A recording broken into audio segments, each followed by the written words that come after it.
সুস্থ হয়ে ঈদের পর দেশে ফিরবেন বিএনপি চেয়ারপারসন বেগম খালেদা জিয়া, এমন তথ্য জানিয়েছেন যুক্তরাজ্য বিএনপির সভাপতি এম এ মালেক। উনি আগের চেয়ে অনেক বেটার ইনশাল্লাহ, এবং আমরা বিশ্বাস করি যে উনি ঈদের ইমিডিয়েট পরেই কিন্তু উনি বাংলাদেশে যাবেন, হয়তো 15 তারিখের পরেই যাবেন।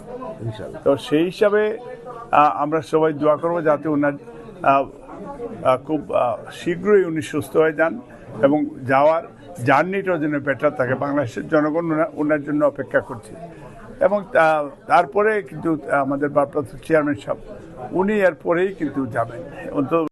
এই ঈদে জামা জুতো অ্যাক্সেসরিজের ডিসকাউন্ট।